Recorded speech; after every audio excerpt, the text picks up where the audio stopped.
you for joining us on this episode of the Law of Relevancy. Today we're joined by Brad Farris. He is the CEO of Anchor Advisors. I am Cord Owen, your host, and today we're going to talk about what agency leaders can do to help scale their business. Brad, thank you for joining us. Oh, I'm looking forward to it. You know, one of the things that I've learned through this leadership journey of my own, of being an agency owner, is how valuable it is to be to have a mentor, to be surrounded with peers, to share ideas with others. Because the good news about some of the work we do, even though the work itself is creative and we like to think that we're the first person to do it and we're so creative and all of these things, all of the problems we encounter on a daily basis have already been seen by somebody else. It's so interesting that you say that, because I'm primarily a coach now, but for the last 20 years, I've worked with agency owners, first in a consulting methodology and now more in a coaching methodology. But the thing that each of them says to me is that they all feel like this is the hardest problem that anybody's ever looked at. And like no one has faced this problem. And then I turn around and say, there's 10 problems. Everybody has 5 of them. I just need to figure out which 5 of them you have. Because we all have the same problems. We all run into the same challenge. Yeah, and not only are we seeing some of the same problems, but we all have, in some ways, the same truth. I mean, at the end of the day, if we want to scale our business, we're going to have to figure out a way to delegate, because no matter how hardworking you are, you can't work that hard. And if you can, you're going to eventually burn yourself out. And so how do you, and this is a creative business, so there's 2 forces pulling in opposite directions: burnout and creativity. So how do you help leaders of agencies understand that and also deal with that? So it's a really interesting point you bring up, because there's a switch that happens at a certain point in the growth of businesses.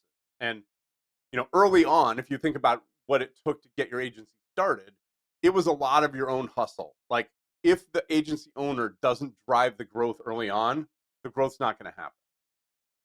But then you get to a certain point where you've got a team and the team is starting to do work. And if you continue in that personal hustle mindset, that's not only do you burn yourself out, but you start to burn your team out too. Because your team wants to take charge of things, see their own personal growth, have opportunities to have agency and efficacy. And unless we start to turn over the roles to our team at some point, that doesn't happen. And instead, they sit around and wait for us to tell them what to do. And that's just not a productive way to run an agency. And yeah, and you get bad nicknames. Like, I know this one agency owner who they called him the Seagull. Yeah. Oh, yeah. Because he would fly in, he would shit on everything and then fly away. That's right. Yeah. Which is sort of what you have to do when you're trying to oversee everything, because you can't really be involved, right? And so you come in, and the other thing that does is it trains your team to give you less than their best work, because they know that you're going to change it anyway. That's right. So they just kind of put something together to put in front of you so that you can tell them what it is that you want, and then they finish it. And then that builds a whole story of, oh, my team isn't very good. They can't really deliver anything. Right. And the team believing that you're going to change it anyway. And it's a cycle to perpetuate. Exactly. It's a gigantic bottleneck. Yes, that's right. It's a cluster. So we recommend against that, and the other thing about it too is, as a leader of an agency, like in my own personal experience, a lot of times I'll go into a situation, I'll be like, man, like this is how it's going to be. And this is what we're going to offer. And then over actually offering the product or service, I learned that, man, there's more than one way to skin this cat. Yep. And maybe my way of doing it, maybe it's a little different than the way the team wants to do it, and they want to deliver it. But the fact that they want to deliver it their way and they're motivated to do it, then I need to resonate with that and follow them. And sell what it is that they are happy to deliver, because then I can actually scale. Otherwise, if they're not immediately connecting with what I had in mind, then we might not get where we want to go. one of the challenges that I offer to clients a lot of times is to say to their, if they're not sure about the thing that their team is suggesting, say, you know what, let's try it my way and show me your way, right? And then when they get the results, they're often like, yeah, actually your way was better. Let's do it that way, right? Yeah. But just giving the team a chance to prove it. And what that does is they're really going to put their best effort into their way, right? And so you're just going to get that much more out of it. It's Yeah. really an interesting watch. Not to mention, if you're hiring people the right way, they're way better than you at their specialty. Yeah. I learned that lesson through hiring and trying to build out a video department. Like, I knew that for the last 15 years that any agency, any marketing effort, video was going to be a big deal. Yep. HD cameras were becoming more affordable. All the technology was getting massively cheaper all the time. But just because my camera had the same specs as some Red camera or whatever, Yep, doesn't right. mean that I know exactly how to use it, or that I can reverse engineer the way to tell a story.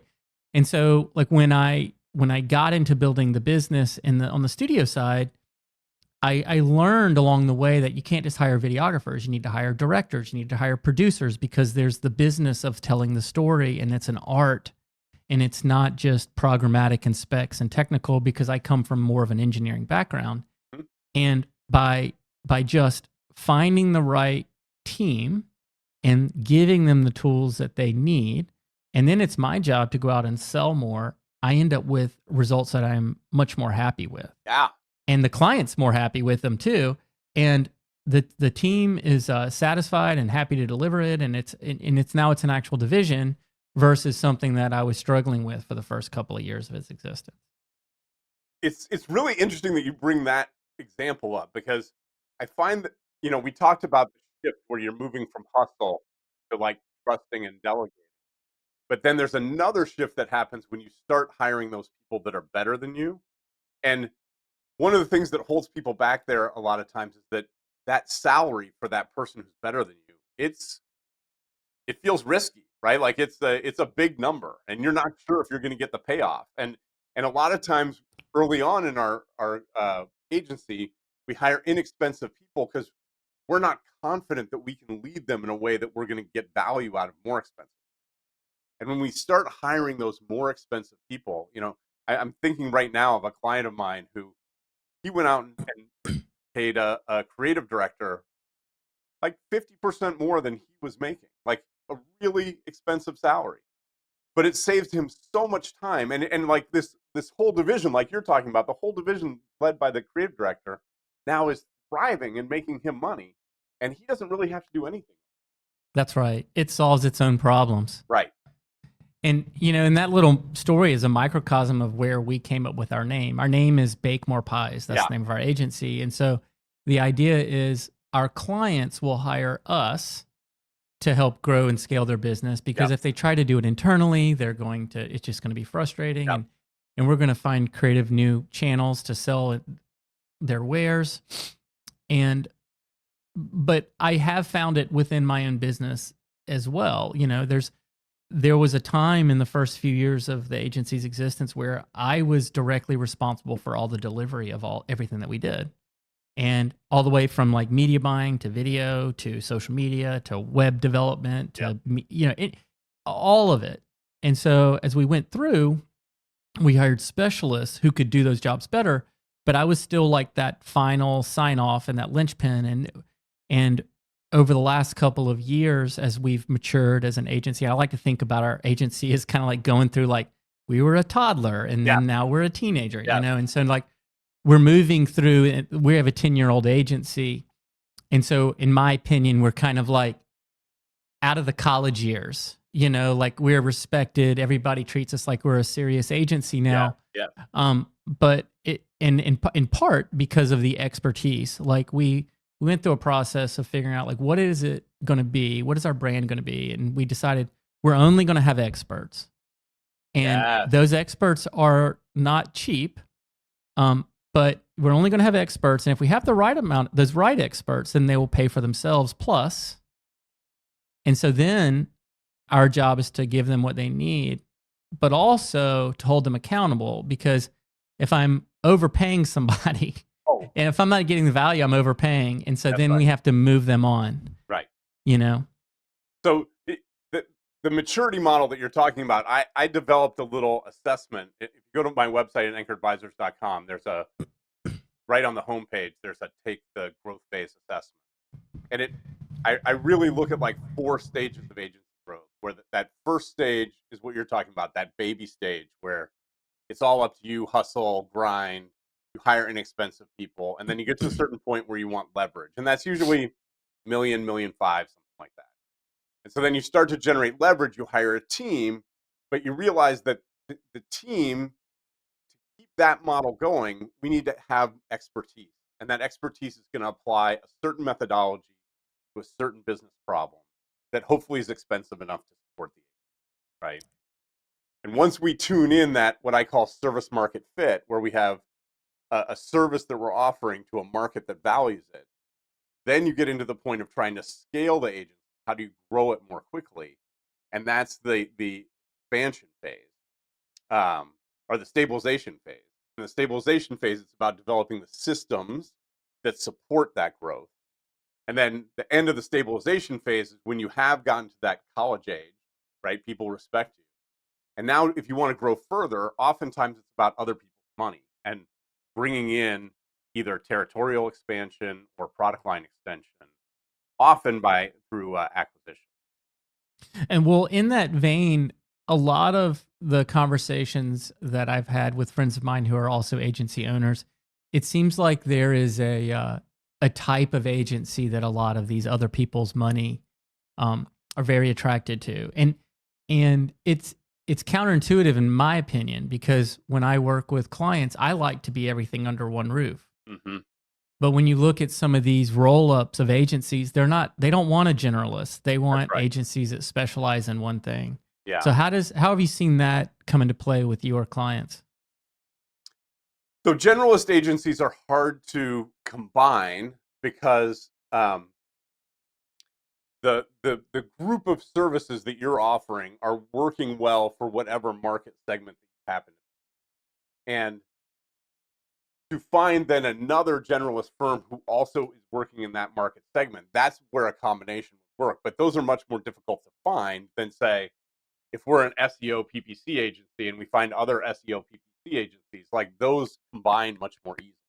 That's more like a Lego situation rather than like a putting herds together or something.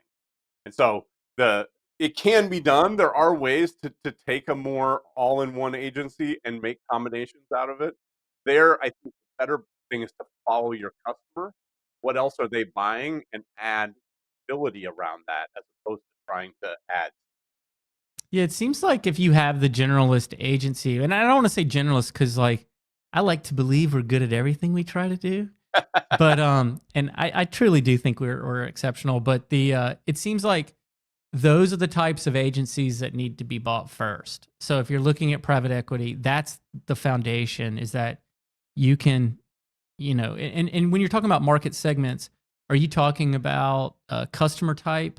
Or are you talking about delivery? So like maybe your SEO for medical company, medical clinics or medical industry, or could be travel, could be automotive, right? It's easier to align around an industry, a vertical specialization, and then add on the additional things that vertical specialization wants.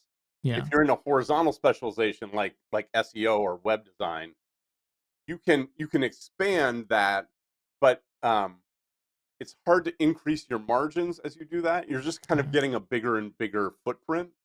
But a vertical agency, as you expand those service offerings, you can generate more margin, and so easier to use other people's money for that. Yeah, and it also seems like it's easier to train and to bring on like more talent that you may not pay the same thing. Yeah, Because you're in an ecosystem where you can learn law firm advertising, that's right. as a quickly, where you can specialize in that and then be known as the legal advertising and marketing agency. Most agencies grow not by getting more clients, but by getting bigger clients. Mm-hmm. It's hard in a truly creative firm, a firm that's doing creative work, as opposed to. I'm not saying that SEO and PPC are not creative, but it's not creative isn't what's driving that business, right? So if you think about a creative agency, it's hard to spread your creative resources out across 40 or 50 clients. Correct. It's easier to have 10 or 20 clients, but just get bigger and bigger clients. And so the more vertically focused you are, the more you can find that next step on the ladder to grow. Yeah, before I started the agency that I have, I had spent time at a couple different types of agencies, and I thought they were very, very different from one another. One of them was an agency that had a lot of people working there, and we were doing a lot of cooperative advertising and marketing. Mm-hmm. So it was hundreds or thousands of very small customers that they were all getting, they got like a menu, like, hey, here's 5 commercials for Right. like a Husqvarna dealer, and everybody's selling chainsaws and like riding lawnmowers, and it's like, okay, well, I'll pick this one, and we're going to dealer tag it with your stuff and buy the local radio station wherever you are. Mm-hmm.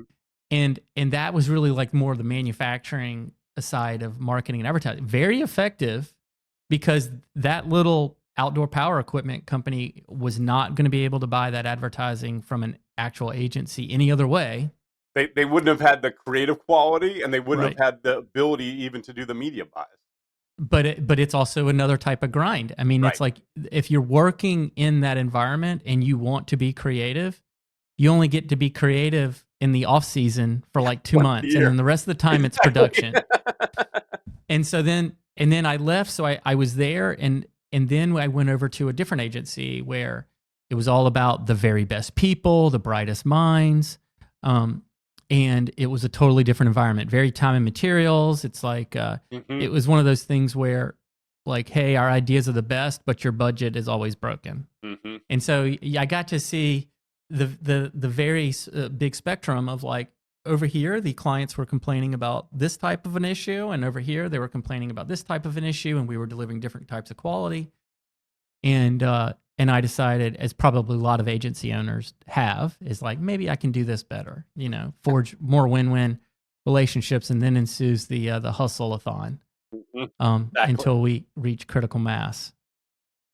One thing that I think is interesting, since you're in the video business, the video business to me, it's really hard. Like you talk about that, like quick turn, like social videos and that kind of stuff versus commercials on the other end.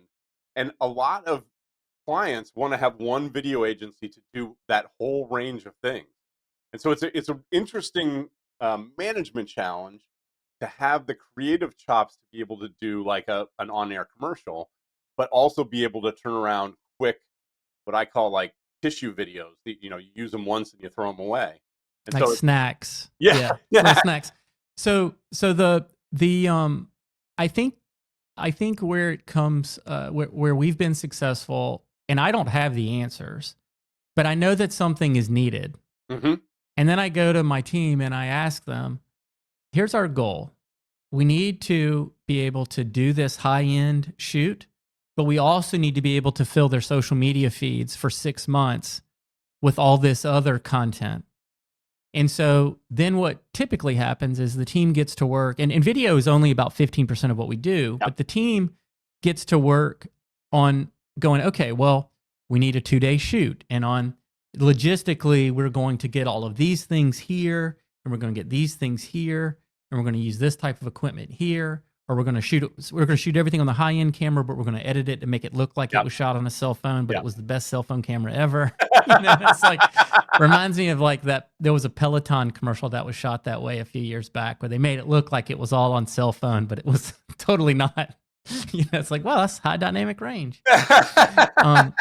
But anyhow, I think it just comes back to asking the right questions that are going to empower your team. But then it's your responsibility to hold them accountable and to provide cover, because we're all taking risks every day with these projects. And if you don't end up with a satisfied, happy customer, or they don't sell their widgets or units or whatever it is that they're doing, nobody wins.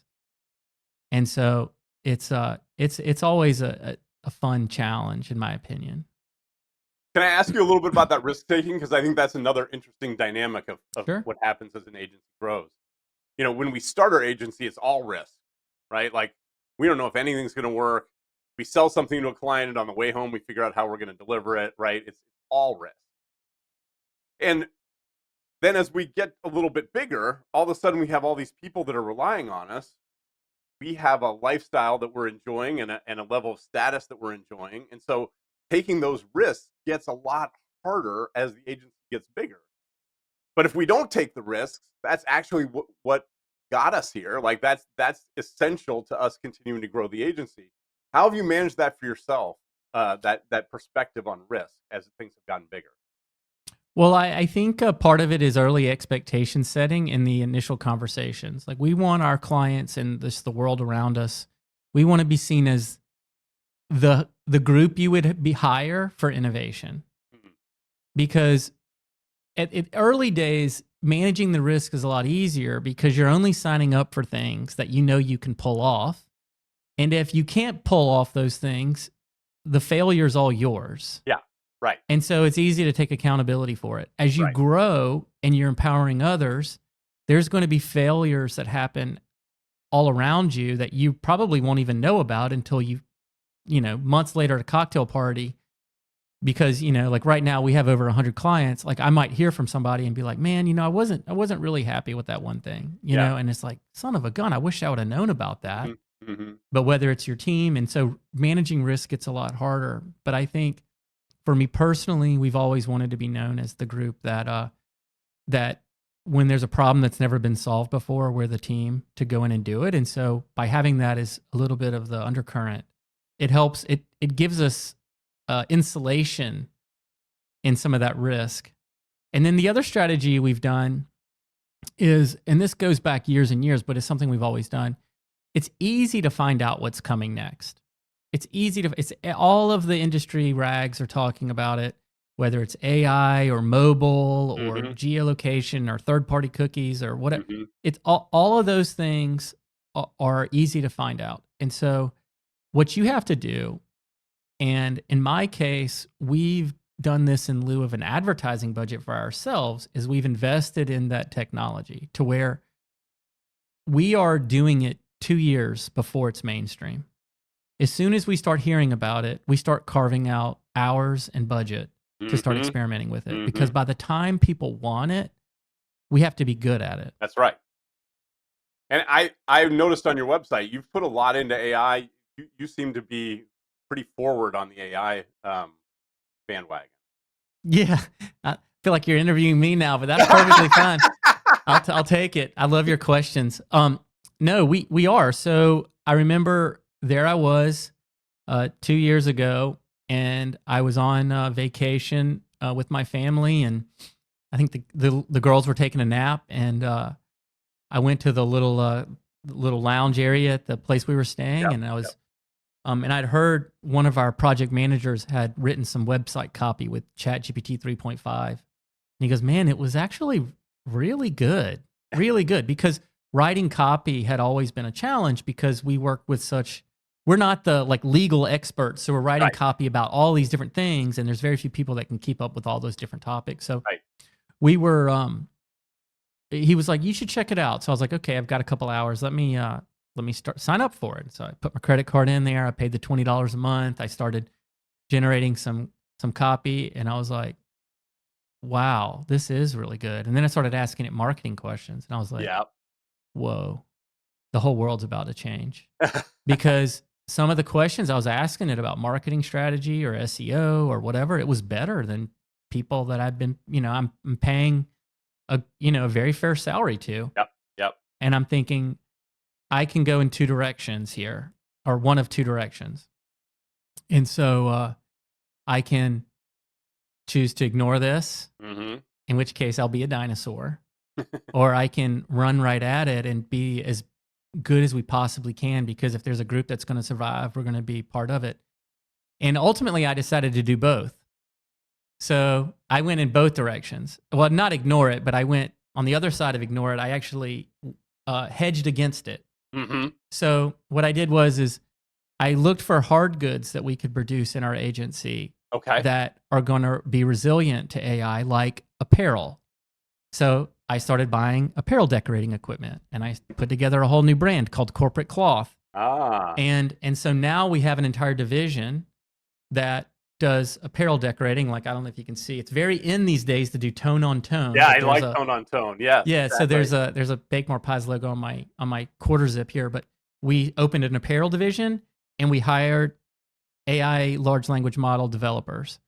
And so we went in totally different directions. And so in the apparel division, it's growing very rapidly. On the AI division, it's now split into product development as well as integrations for clients. Mm-hmm. So early on, we were doing assessments and evaluations. And this is brand new technology. We're the ones you'd want to hire.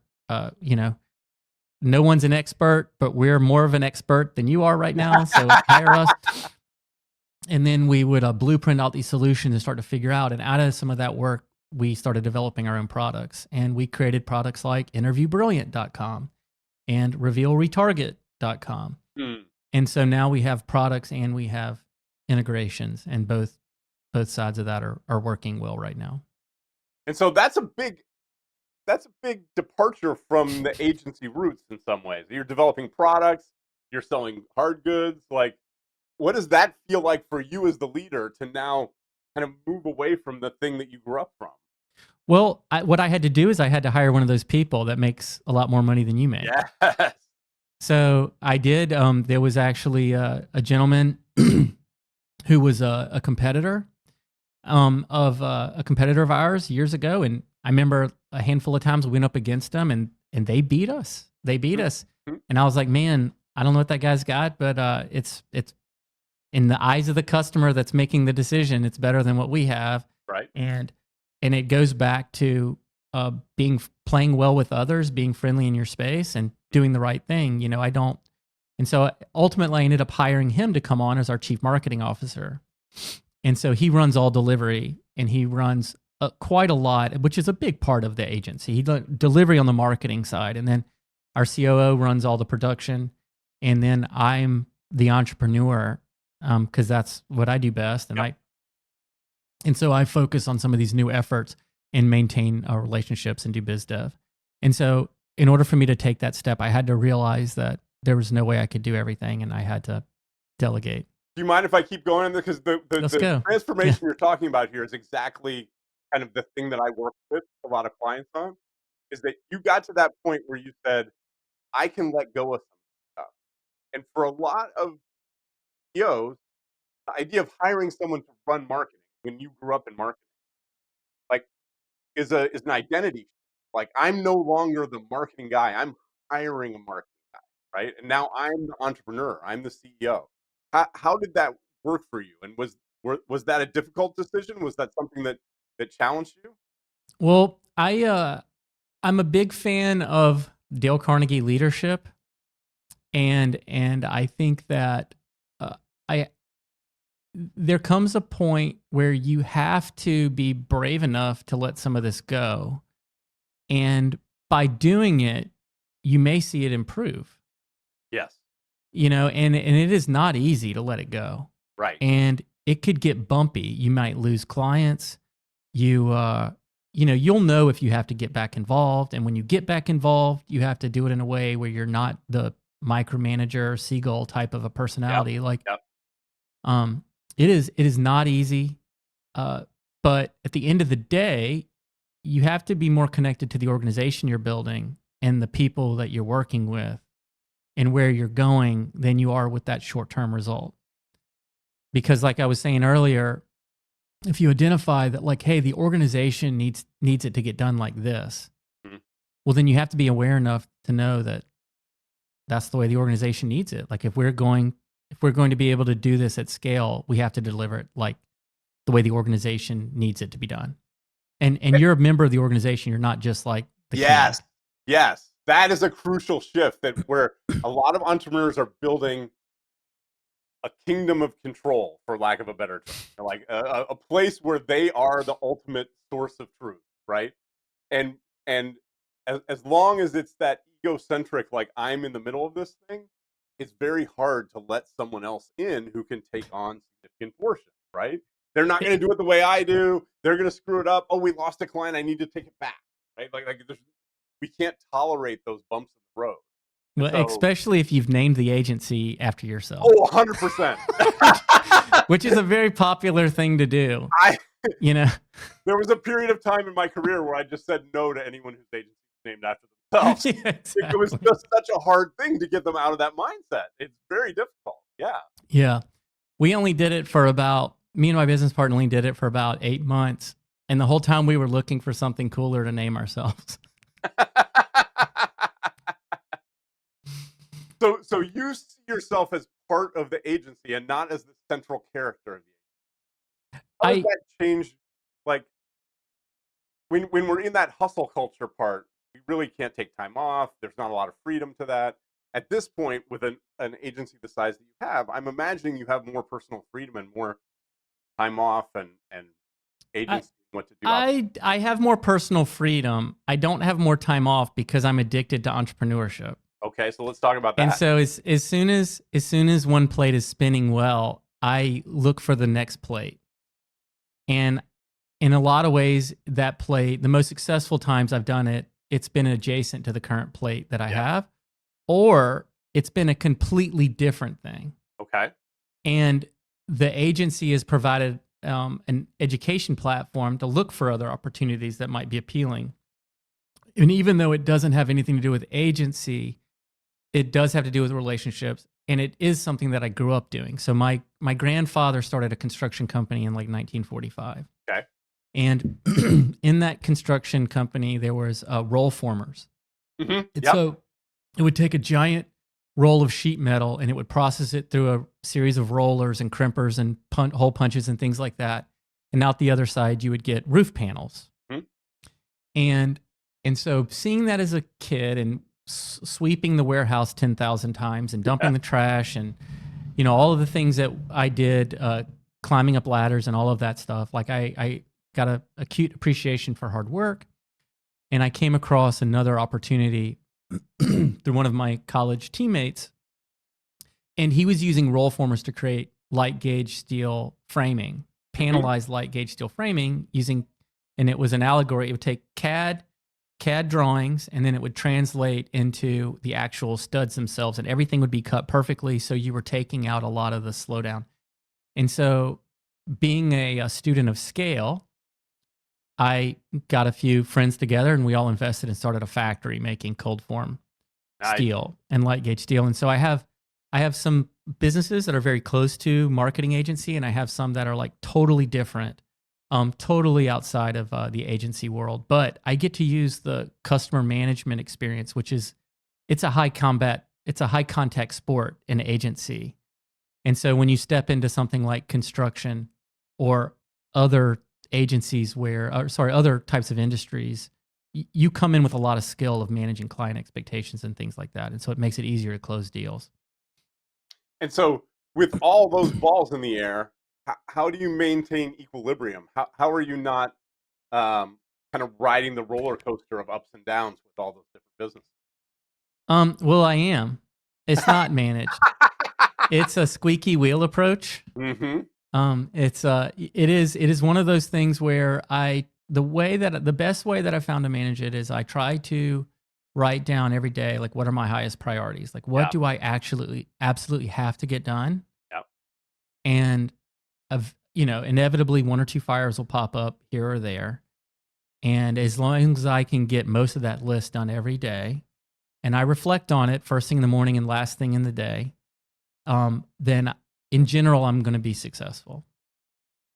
Reflection is such a superpower.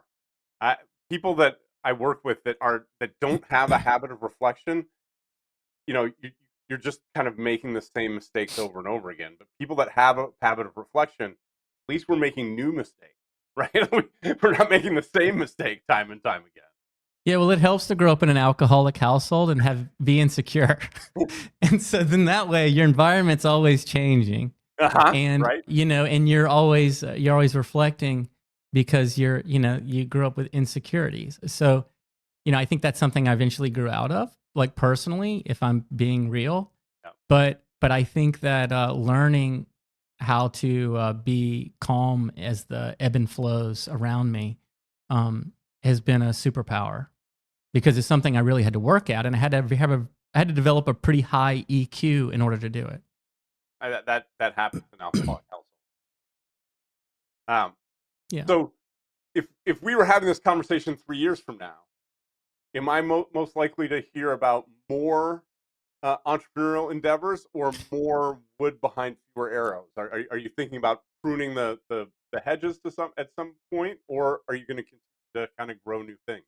Yeah, well, I have one business that might need to spin off on its own and without me. And then I feel fulfilled with what I'm doing right now. Yep. Like in terms of diversity, like I think that is one thing that agencies have over internal marketing departments, is that we get people who like variety. Yes. And personally, I like variety. To me, it's part of the paycheck to get up and do interesting, cool things every day. If I was working at Kohler and I had to market 4 types of generators every day, all day, and the only variety was which conference I was going to and what the trade show booth was going to look like, I'd probably get pretty bored. Yep. So it is nice to switch between automotive and medical and e-commerce and, video for this and a website for that. That is pretty exciting, and it's a satisfying life. But I think in 2 years, you would see that I'm just still doing what I'm doing right now. I think I've got plenty. And I would be focused on how do I make each of those organizations the most successful, because I think I understand now like how I'm building value in the organizations I'm a part of, and I would just probably double down on that.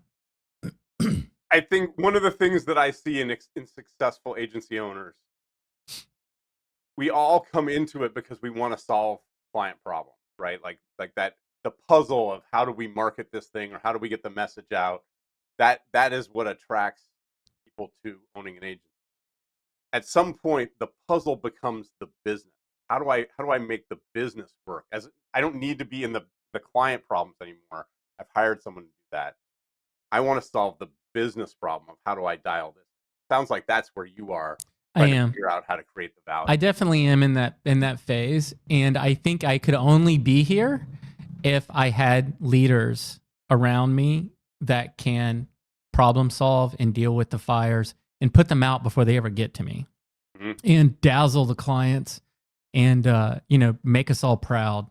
Without that, you'll never get to the point where you can really work on the business, especially if you got into the business because you were a grinder. One last question along this path, if you don't mind. And then I get to ask questions. That's great. Yeah, this is what I do. I can't help myself. It's a great exhibition of great questions. I love it. As you're dialing in the business, is there something that you're doing or that you see helping you to build that next generation of leaders? Like, you've hired those people that are more expensive than you. How do you get more out of them? How are you building their leadership so they can continue to take on? I think part of it is, I think the shortcut is to hire the right people. And I think that, you hear things like, hire slow, fire fast, things like that. I hear all that stuff, but at the end of the day, I would prefer to look at myself as what used to be a college football coach, where you get a freshman and you have to develop them. And I like working through the adversity because that's where the learnings happen. It's like, hey, let's look at this situation. Yeah, we all got torched, or we all had a huge win. Let's look at why we got that, right? And I think at the end of the day, that can help develop like a better teammate. But at the phase we're at right now, where we're running as hard and as fast and as lean as we are right now, and a lot of it has to do with what's coming with AI, and I'd love to talk about that more in just a second. Sure, absolutely. But I think nowadays, like I'm not in a phase where I can develop people as much from an earlier stage. I have to work with people who are more of a director level, or else it's not worth the agency's investment to bring the person on. Like you said before, you want to be a team of experts. We have to. That's what we figured. I mean, that was part of a branding exercise, because you can be all kinds of agencies. Absolutely. You can solve lots of problems. Right. And because of who we all were or who we are, with having as diverse of a client base as we have and a diverse of a service set, Yep. we have to all be experts, or Yep. else somebody who specializes is going to be better than us. And if you don't have people that have multiple talents, then depending on the workflow, people get sidelined, and that's just a productivity killer, a profit. Yeah, and if you do it correctly, you can pull in experiences from other industries. Like automotive there's a lot of money involved, and there's a lot of commoditization, and they're fast movers. There's a lot of investment in technology. So we can take a lesson from automotive and apply it to health, or e-commerce, because automotive is typically going to be way out in front of everyone else of trying new things. Yeah, and health way behind. Yeah. Speaking of that, yeah, what are you seeing? So this is my last question. I think we have actually covered a lot, and I love hearing myself talk. That's good. Yeah, I love hearing myself talk. But what are you seeing with the people that you work with? How are you seeing people address what's coming with generative AI? So I think that there's I split the use of AI into two categories. One is creating deliverables. So whether it's website copy or images or even video, that I still see people still hesitating because the models just aren't where they need to be. That doesn't mean that we can't make a rough draft of things, or a lot of times an AI image is used as a comp to like give people an idea of what we're shooting at. There are a lot of ways that it can be used there, but it's not. I don't see that as the primary way. I see a lot of it being used like to create assessments or to create reports or do research, or to, if you think about it as a tool that you're collaborating with to do your work, it can be really, really helpful. And then obviously on the code side, anybody that's doing any kind of coding, whether it's from a website to an app to anything else, there's tons of value there that we're getting out of generative. How are they treating it from a reaction standpoint, besides just using it? Like, as it relates emotionally, how are they approaching it? I think much like your experience, the story that you told, people that are afraid of it or concerned about it taking their job, having them spend a little bit of time using it, when people see both how good it is and how bad it is in certain ways, like, I think that makes people more comfortable that, yes, this is a tool, but it's not, I'm not getting fired tomorrow. And that takes away some of the parts of our job that we didn't enjoy anyway, so that we can put more of our time into the creativity and the brain work. And so introducing from a team perspective, if you can introduce it to them in small doses, I think that has turned a lot of people around. From a client perspective, it's a whole different ball game. There are some clients that, like, if you're not using it, they don't want to talk to you, and there are other clients because they're using it. Right, exactly. Yeah. Like, I appreciate you working on this for the last 2 weeks, but I just spent 10 minutes in ChatGPT. Well, it's like, you better be using it. Where it's really interesting, like, I have a market research client who is doing a lot of interviewing of the target market, and then pulling that into an LLM and creating client avatars that then their client can query the avatar instead of having to go out and do another focus group, go out and do another survey. That the avatar, like, once you've created the data in the LLM, it can give you answers that are pretty doggone good. Yeah, no, I love using it for virtual focus groups. Yeah. That's really cool. So those kind of applications, they just feel like magic. And once you show them to someone, they're like, "Ooh, let's do more of that." It's fun. It's like I get to have fun again. So, and I think agency work, one of the things that I love about working with agencies is agencies are fun places. And that's why clients like to work with agencies. They have fun there. When they don't have fun in their queue farm, they get to come have fun with you.